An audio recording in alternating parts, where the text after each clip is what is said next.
Greetings and salutations, everyone. My name is Andrew Kirchhoff, and welcome to my YouTube channel. Today, we're talking about my Week 8 waiver wire targets for the 2021 fantasy football season. On today's episode, we're going to be talking about prospects at the running back, wide receiver, tight end, quarterback, kicker, and defensive positions as we approach Week 8 in order to help ourselves win in our Week 8 matchups, but of course, set us up for success in the coming weeks. Going into Week 8, there are two teams that are on bye, which is the Baltimore Ravens and the Las Vegas Raiders. And though we won't have the services of those players on our team, we have a plethora of players coming back from either injury or bye week, but will certainly go ahead and fill out our lineups in comparison to what we had to face last week in the bye-pocalypse of Week 7. With that all being said, we'll of course talk about 5 prospects at every single position except for the kicker and defense, because there's a shorter pool of players in regard that can be a consistent prospect for you in this upcoming week. And I'll give you guys my thought process and opinions and the statistics that justify the reasoning as to why you should be picking them up and potentially using them in your Week 8 matchups. Now, before we begin today's video, I want to thank you guys for the incredible support. Yesterday, during our Sunday morning live stream between 8 a.m. to 10 a.m. Pacific Standard Time, like we do every Sunday morning, I did mention that I was going to put out a video in regards to rest of season rankings for the quarterback, running back, wide receiver, and tight end positions for this week. I will be posting that tomorrow morning. As soon as the morning is there, I will have already posted that. I want to go ahead and see tonight's game between the New Orleans Saints and the Seattle Seahawks conclude to get a little bit better understanding as to exactly some of those players, specifically DK Metcalf and Tyler Lockett, and what we can potentially expect in the coming weeks ahead. So I'll go ahead and have that posted tomorrow along with our running back rankings video later in the day. Just wanted to give you guys a heads up because I did talk about that yesterday on the stream. Outside of that, for those of you who continue to support the channel, I cannot thank you enough. Again, if you have not yet already, subscribe to the channel. We're making fantasy football content for the entirety of the season. I want to thank you guys for helping us get to 55,000 subscribers. Another incredible achievement. Thank you guys. Without you guys, I would not be here. And you guys continue to support our next goal, 56K. So if you're new and you want to win a 2021 fantasy football championship and find content for your weeks, whether it's rankings, trade targets, rest of season rankings, hidden gems, all of the above, this is the channel to do it, so subscribe. Also, for those of you who haven't checked them out already, check out Underdog Fantasy. There's a link down in the description of the video. If you click on it and travel to their website, all you got to do is check it out and see if it's something that you're interested in. Again, it's another way to play fantasy football, whether it is tonight's contest between the Seattle Seahawks and the New Orleans Saints. There's a Monday Night Brawl. You can go ahead and draft your team, whether it is against thousands of other contestants or perhaps in a one-on-one matchup in order to reign supreme in terms of who is the best fantasy football player in a given week. Also, there's weekly props. You can go ahead and pick over-unders on specific stats, regardless of what sport it is, whether it is the NFL or perhaps the NBA. I've been starting to get into that as of the last couple of weeks, finding a couple props here and there that I certainly like, and I've been going after them. So again, if you're trying to play a different aspect of fantasy football, but certainly have fun, regardless of how your team is doing throughout a season-long league, Underdog Fantasy is the way to do it. If you sign up today with your first deposit of $10 or more using promo code Andrew, you'll be given an additional $10 in bonus cash that you can use immediately on whatever contest that you'd like. Of course, that's promo code Andrew. Check out the link down below. Thank you very much. All right, let's talk about our Week 8 waiver wires. Do not forget, there are timestamps down in the description. There are going to be players that I do not mention today that perhaps in the future I will mention down the line of this week, because there are injuries that took place on Sunday that haven't really been given too much context as to the extent of them. We'll go ahead and obviously keep our ears to the ground, see exactly how that transpires. Also, there are going to be players that visually don't show up on screen, but I'm going to mention they will also be in the timestamps in the description. Thank you very much. I appreciate it. Like the video, and let's get into this, shall we? Beginning off with the running back position, we're going to talk about Kenneth Gainwell as the #1 waiver wire pickup of the week. He is currently the thumbnail for a reason. Let's not forget, Miles Sanders left that game with a little bit of an ankle injury and did not return. If in fact we are going to see Miles Sanders miss an extended period of time or even a couple weeks, Kenneth Gainwell fills in as a great prospect. And though Kenneth Gainwell did not have the most rushing attempts after Miles Sanders left, in fact, that was Boston Scott, the potential active presence of Boston Scott doesn't worry me very much, because when I think about this offense, I think of a team that consistently isn't running the ball. And though Boston Scott was able to get himself 7 carries for 24 yards and a rushing touchdown in what was garbage time late in that game for 9.4 fantasy points, I don't think he is the greater option here. Kenneth Gainwell, who is currently only being rostered in 21% of leagues as it currently stands, is coming off a week in which he had 8 targets, 4 receptions, 41 receiving yards, and a receiving touchdown. That is what I'm looking for. I'm looking for a PPR back in relation to the Philadelphia Eagles offense. I don't need someone that has to rely upon rushing attempts, because nobody can rely upon rushing attempts in this backfield, considering how they have structured their entire offensive scheme and the fact that truly no one is getting a lot of opportunity on the ground, even when Miles Sanders was healthy. So Kenneth Gainwell getting himself a lot of work in the passing game and being a threat there certainly makes him a very valuable prospect in the coming weeks. And his widely, available nature makes him a perfect waiver wire pickup and our number one running back on the week. We move on to Marlon Mack. Marlon Mack is been in the rumor mill for the last couple weeks as a potential trade target for a couple teams. Couple teams such as perhaps the Baltimore Ravens, the San Francisco 49ers, maybe even the Seattle Seahawks if Chris Carson's neck injury that he is on the injured reserve for is going to last far longer than they anticipated. Marlon Mack, in my opinion, is a dartboard throw. And there's a reason why the Waiver Wire Targets thumbnail has a dartboard on it, because oftentimes many of the waiver wire players we go after are guys that we're just throwing the dart at and hoping that it hits and ends up being something that can help us in the coming weeks. I truly do think that Marlon Mack is going to be moved in the next couple of days in order for them to, of course, open up some cap space for them to sign extra cornerbacks, as they're definitely dealing with some injuries back there with, of course, Julian Blackmon going down with a season-ending Achilles injury. They are certainly going to need help. Nonetheless, there are some teams, specifically like the 49ers, who have come out and said publicly that they have done their due diligence and they're looking into Marlon Mack, and maybe that ends up turning into something. And Marlon Mack, we know he is certainly a talented running back. He's shown it this season and in years past. Of course, the Achilles injury of last year certainly has set him back in comparison to Jonathan Taylor, but nonetheless, a decent fantasy football option as a dart throw that you may be going after this week to potentially find some success with. We move on to Samaje Perine. So here is the current situation. Samaje was given a lot of work in that garbage time fourth quarter, but nonetheless, he has been very active in this offense for the last couple of weeks. Of course, missed week 6 because he was on the COVID IR. But in terms of what he was doing prior to that, of course, with Joe Mixon dealing with a little bit of an injury, he was an active participant in this offense. I think they could potentially end up moving two backs into a rotation here. We saw Chris Evans last week in week 6 when Samaje was out, get some work and get himself a receiving touchdown.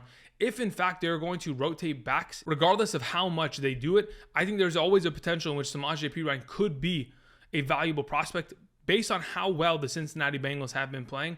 I mean, that is an unbelievable blowout to see them completely destroy the Baltimore Ravens in Baltimore. Nonetheless, I think Samaje Perine is a great option here if, in fact, you need a handcuff situation to mix in and or perhaps a flex option in the coming weeks in respectively good matchups. We move on to our next option here. It is Brandon Bolden. The reason why I have Brandon Bolden as our number 4 rather than a higher seed here as a running back waiver wire target is because I don't know how this backfield is going to pan out. Rhamondre Stevenson was a surprise inactive on Sunday. And of course, we anticipated, based on our Hidden Gems video, for him, Rhamondre Stevenson, to be a great option because the Jets defense couldn't stop running backs. And besides the fact that Damian Harris completely destroyed that defense, we saw Brandon Bolden go for 16.9 points, along with J.J. Taylor go for 15.1 points. So, Brandon Bolden had 7 targets, 6 receptions, 79 yards, and a receiving touchdown. And even J.J. Taylor, with 9 rushing attempts, going for 21 yards and 2 rushing touchdowns. There is so much potential value in this New England Patriots backfield. It's just a matter of what we're ending up seeing from Rhamondre Stevenson, who I thought was going to have a huge breakout week, which would have happened if he had played against the Jets. This upcoming week, they take on the Chargers. That is the second easiest matchup at the running back position. And I think Brandon Bolden, if he is active and there is no Rhamondre Stevenson, is a great option. We move on to our final running back option. It is Rashaad Penny. Tonight, the Monday Night Football game between the Saints and the Seahawks presents a potential in which you can go ahead and pick up Rashaad Penny before the game even begins. If you have someone on your bench, perhaps it's a kicker or a defense, or even a wide receiver and a running back that you picked up just in case, like a Le'Veon Bell, and you're like, I was going to pick him up just to see what happens. You didn't end up playing them. You can drop them tonight and pick up a Rashaad Penny who is active and could potentially end up being a future, potential participant in this backfield, regardless of whether or not Chris Carson is back. The entire point of them drafting Rashaad Penny in the first round a couple years back was to have him be the lead back of this offense. And now that he's coming off the injured reserve, maybe he's going to be given the opportunity at a couple touches here. And if he ends up delivering with them, it could be another one of these dart throws that we want to go after. Nonetheless, that's why we mentioned these 5 running backs going into week 8. We'll go ahead and move on to the wide receiver position, beginning with Michael Gallup, another player that is coming off the injured reserve. Though he's currently rostered in 40% of leagues, I really do think that the number 3 wide receiver for this Dallas Cowboys offense is certainly going to find value. Even prior to his injury against the Tampa Bay Buccaneers in week 1, he was seeing a lot of targets and getting himself a lot of work out of the slot position. As it currently stands, the last couple weeks we've seen Cedric Wilson find a lot of value in that slot position. Not only did Cedric Wilson last week against the New England Patriots have himself a pretty decent game, but he could have scored multiple touchdowns there that Dak Prescott just barely missed on. If in fact Michael Gallup joins this offense and they continue to exceed their expectation, Michael Gallup could be a line of being a wide receiver 3 option on a weekly basis as this offense continues to churn out great performances and a lot of high potential fantasy upside. Moving on to our next prospect, we have Allen Lazard of the Green Bay Packers. This morning, Davante Adams was reported to be on the current IR/COVID list. If in fact we see a situation where on Thursday night he is not capable of playing against the Arizona Cardinals because his tests do not come back negative, then we are going to have an offense in which either Allen Lazard or Marquez Valdes-Scantling, maybe even Randall Cobb, is going to be highly utilized. I go ahead and I put Allen Lazard here as our number 2, but I think it's an all-encompassing receiving targets for the Green Bay Packers, kind of notification. The Cardinals defense is very good in terms of stopping the run. That is going to make it a lot more difficult for this offense to move the ball, especially whether or not we see David Bakhtiari return on this short week, their starting left tackle. I think, of course, we might see some trouble from Aaron Jones and or A.J. Dillon. So for Allen Lazard, Randall Cobb, Marquez Valdes-Scantling coming on off the injured reserve, Lazard is the best option there. Of course, he's had 2 consecutive weeks of a receiving touchdown, had himself 6 targets, 5 receptions, 60 yards, and a touchdown this last week against the Washington football team for 14.5 half PPR points. Again, this is a pretty much PSA. Go ahead, and if in fact we do see Davante Adams miss this week, the Green Bay Packers receivers are going to be valuable options in their own right. Moving on to Darius Slayton, our number 3. Speaking of multiple receiving options, there have been multiple receiving options in this New York Giants offense that have been missing every single week. Golladay, Shepard, Toney, of course, Barkley have been out for the last couple weeks, and they have not helped the entire cause for Daniel Jones and what he was going to potentially turn into this year. But nonetheless, Darius Slayton returned this last week and was able to get himself a decent performance. He's currently only being rostered in 15% of leagues. 9 targets led to 5 receptions, 63 yards, and 8.8 fantasy points.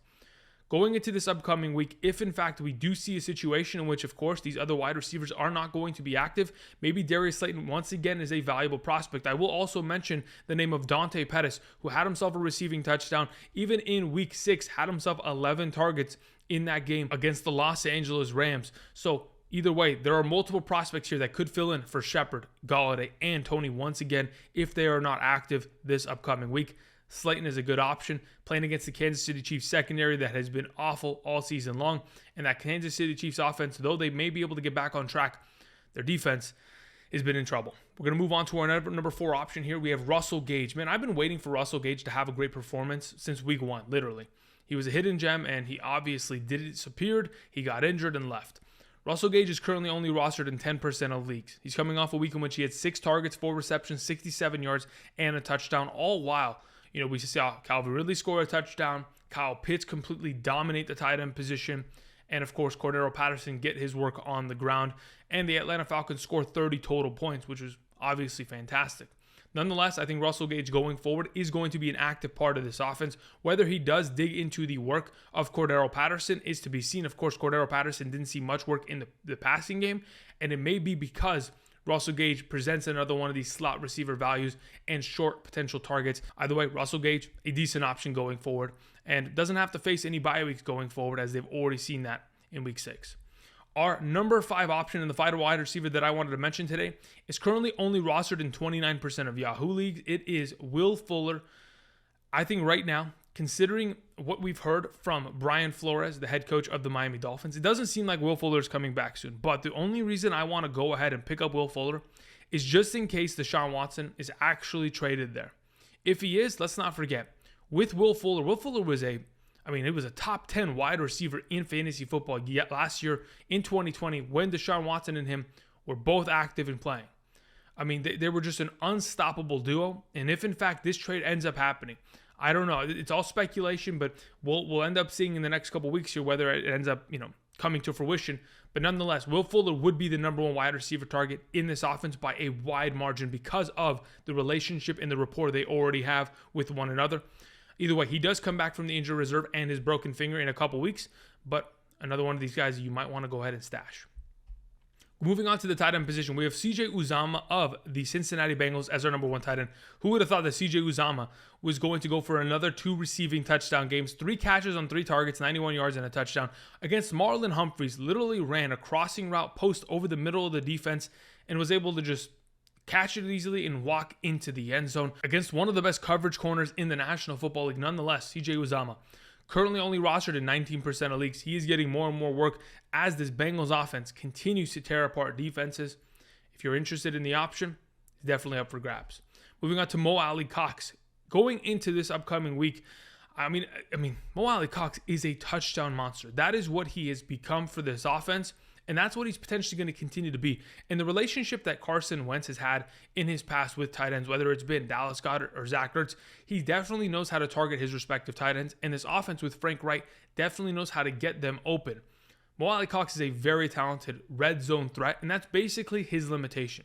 He is a red zone threat. He's not a guy that is going to catch the ball on his own respective 5 and have 95 yards of, after the catch yardage like a George Kittle might have. Nothing of that extent. He is a red zone threat through and through. And the fact that this offense is beginning to get more and more comfortable, we've seen consecutive weeks of which, of course, Carson Wentz is consistently putting up performances. Either way, many of us are looking for a 10-point tight end, and Alie-Cox seems to be the guy that is continuing to find that on a weekly basis. And that is why he is our number 2. We move on to Pat Freiermuth. The Steelers were on a bye week in week 7, but Pat Freiermuth in week 6 was able to put together a great performance of 7 targets, 7 receptions, 58 receiving yards, 9.3 fantasy points. And though I mentioned him last week, I'm going to mention him once again because he's only being rostered in 5% of leagues. And he's widely available for those of you who are going to be dealing with the missing bye week, of course, of Mark Andrews and Darren Waller this upcoming week. And with those current circumstances, many of us are going to have to deal with the situation of going out and picking up a tight end.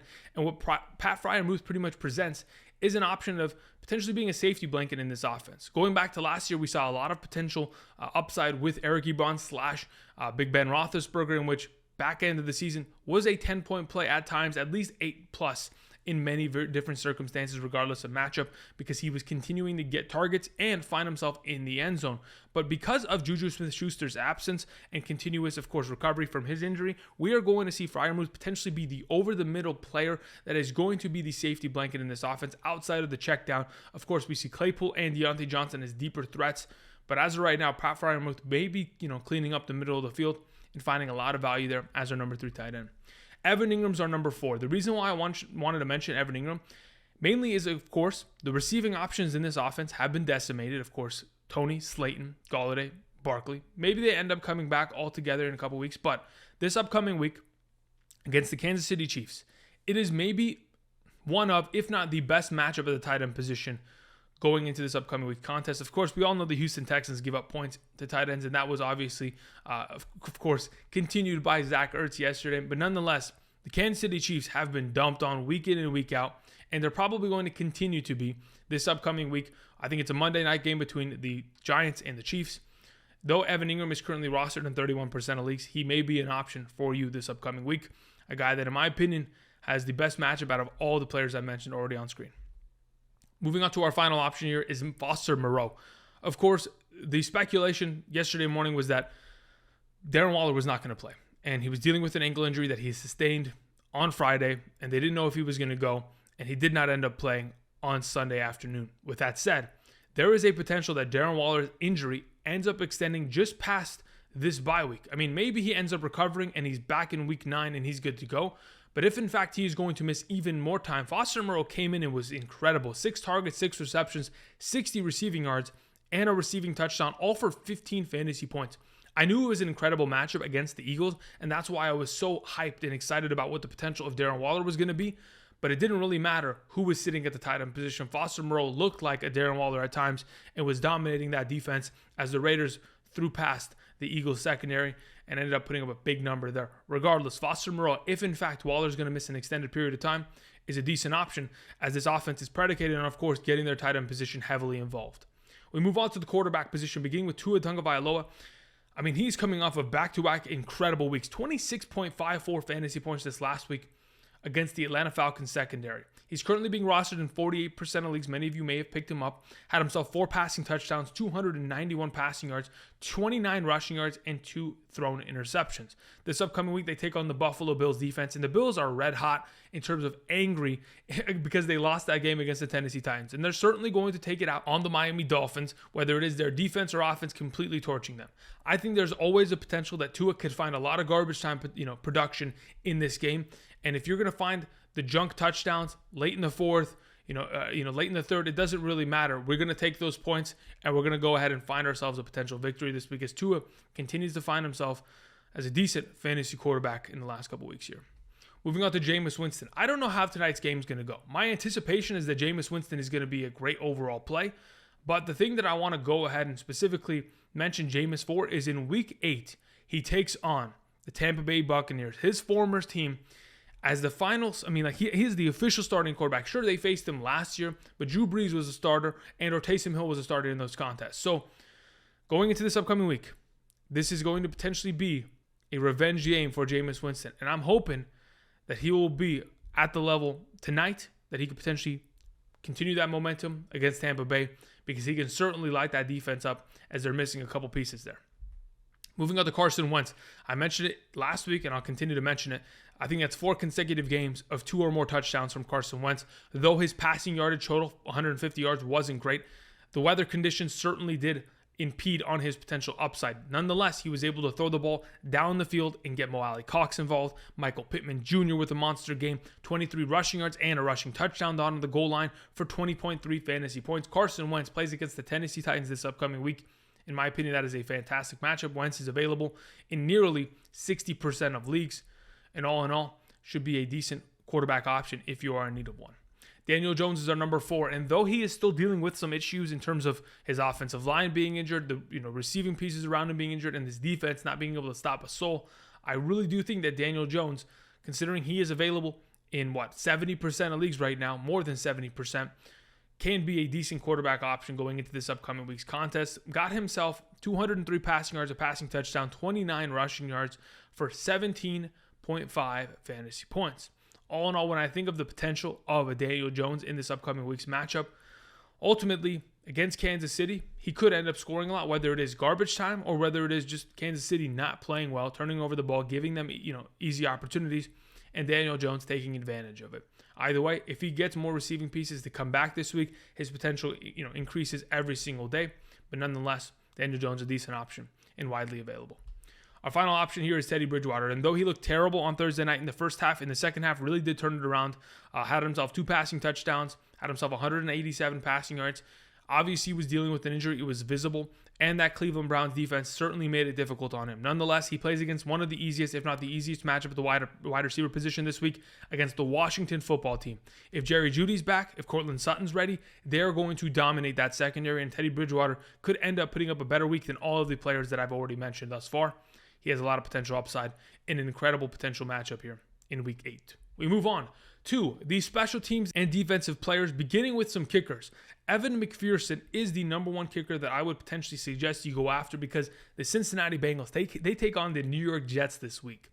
And to be honest, there's a reason why I also mentioned Samaje Perine earlier in today's episode, because again, the Jets matchup probably calls for a lot of garbage time and a lot of points coming down the line. Nonetheless, Evan McPherson is currently only rostered in 7% of leagues. He's coming off of back-to-back weeks in which he had 11 points and 13 points, and I think is a pretty fine option going into the Jets matchup.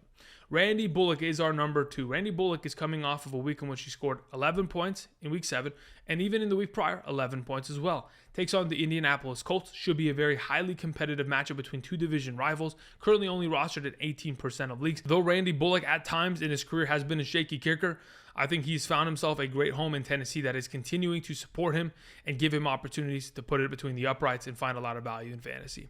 Our next option here, our number 3 is dropped kickers. I put Tyler Bass on screen because if in fact someone in your league dropped Greg Zuerlein, Tyler Bass, who's another kicker? Chris Boswell, Greg Joseph. There are a lot of kickers that were dropped this last week because of the bipocalypse in week 7. If in fact, again, Tyler Bass, Greg Zuerlein, Chris Boswell, or Greg Joseph are available, I would suggest going and picking them up, even first and foremost to Evan McPherson and Randy Bullock. But nonetheless, I don't know if they're available in your league. Just wanted to mention that as a potential option. Moving on to the next two options, they're going to be our defenses of the week. We have the Dallas Cowboys once again, who have somehow, some way managed to be only rostered in 39% of leagues. That means there's 60% of leagues out there that haven't listened to Andrew and haven't heard him completely bang the table for the Dallas Cowboys defense for the last 5 weeks. I mean, I'm going to go ahead and I'm going to read it out. Their fantasy points per week thus far this season: 7, 7, 13, 8, 11, and 13. They are causing turnovers, they are scoring defensive touchdowns, and they are not allowing a boatload of points. There is so much potential from this defense. If someone dropped them this week in your league, you should be picking them up and starting them. I think they're a great option going forward. The last option I want to mention is the Cincinnati Bengals. As they take on the New York Jets, of course, they are currently only being rostered in 16% of leagues. I want to start everyone against the Jets this week, especially how well Joe Burrow, of course, Jamar Chase, Joe Mixon. We saw 15 targets go in the direction of Teagan. Nonetheless, the defense is going to get after it. That is a given. And they obviously got after Lamar Jackson. When you're going to see an offense in the New York Jets that is going to be starting a backup quarterback, as of course Zach Wilson is going to be out for 2 to 4 weeks with a knee injury, it is going to be a one-sided affair. The Cincinnati Bengals may end up being a top 3 defense this upcoming week, but nonetheless, wanted to mention them for this week. But I do expect the Dallas Cowboys to have more longevity. Nonetheless, these are our Week 8 waiver wire targets for the 2021 fantasy football season. Thank you, everybody, for watching. Make sure you click the like button down below. And, of course, comment. Let me know what exactly I'm missing here. There, of course, is some injuries. Josh Jacobs went and left that game. Of course, we know Kenyon Drake's going to fill in that role. But maybe Peyton Barber's going to come back from his injured reserve stint and end up contributing if, in fact, Josh Jacobs is going to miss an extended period of time. Let me know who else I'm missing in terms of waiver wire options. Outside of that, do not forget, tomorrow I will have my rest of season rankings from Week 8 and on posted tomorrow morning. And then I will also have later in the afternoon my running back ranking video for Week 8, talking about, of course, matchups and my top 36 running back rankings. Thank you, everybody, for watching. Subscribe to the channel if you have not yet already. And until next time, which will be tomorrow, I'll see you guys. Peace.